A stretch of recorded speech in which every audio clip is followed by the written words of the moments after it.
Come, friend, sit for a spell. Have a drink and some stew.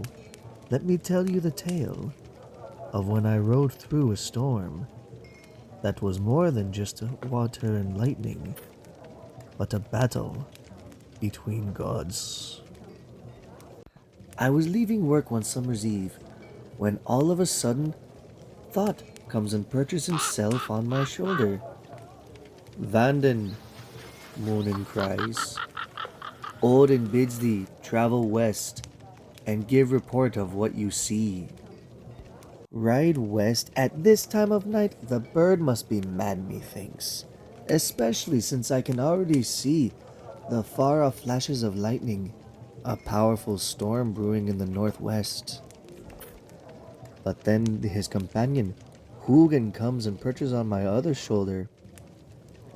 Seeker, he cries, Odin bids thee travel west and give us report of what you see.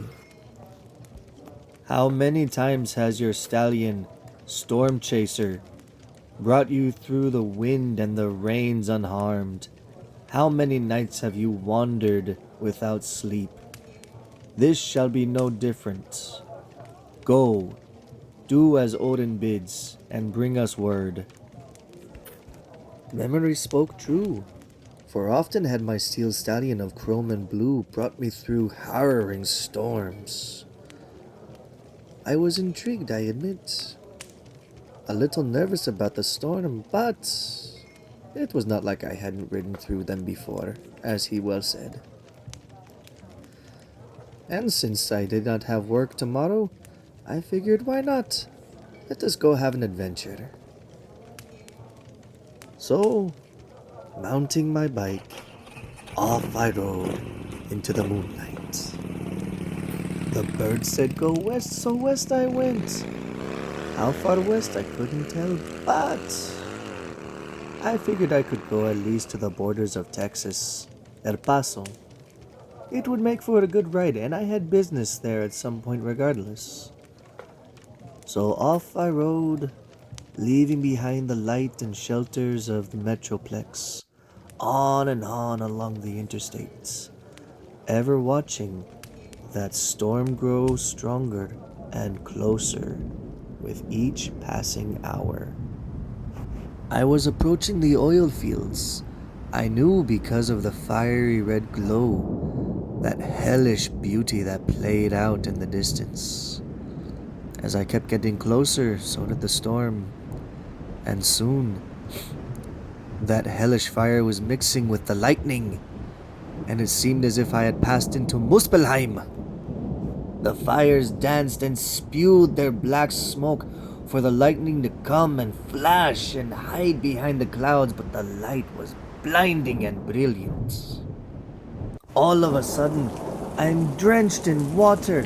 It is coming down hard and fast, and I cannot tell if there's a difference between the thunder or the roars of a giant monster.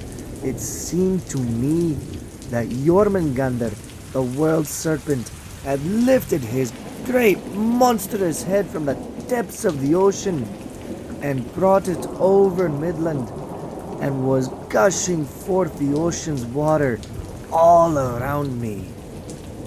I had ridden through many maelstorms before, and I knew that in the spirit of Thor, I could continue on with this one.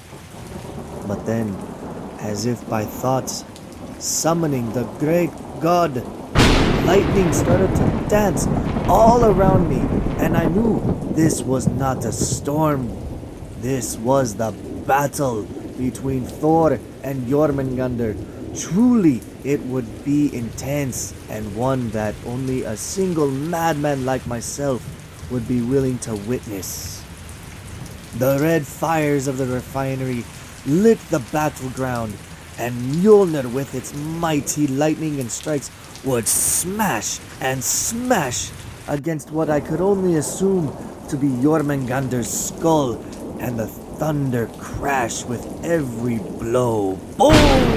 Oh! Oh! I may be crazy, but I am no fool.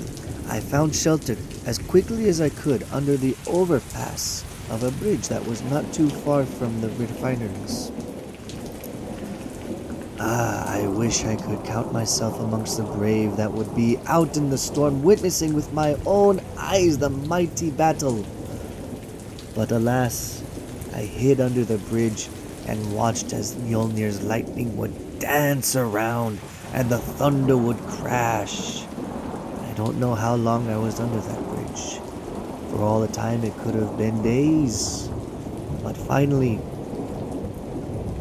the storm was subsiding, and the great wolf Hati began to chase the moon away. And I could finally start seeing a bit of the dawn.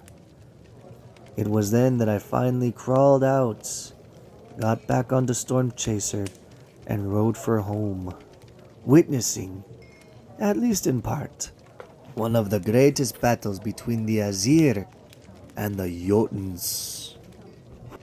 When Head finally met Pillow, I immediately fell into the dream world and gave my report in person to mighty Allfather of the battle that I had witnessed. I hope he was pleased. I assume so, for I am here to tell you the story. And I hope for you, dear friend, it was worth your time.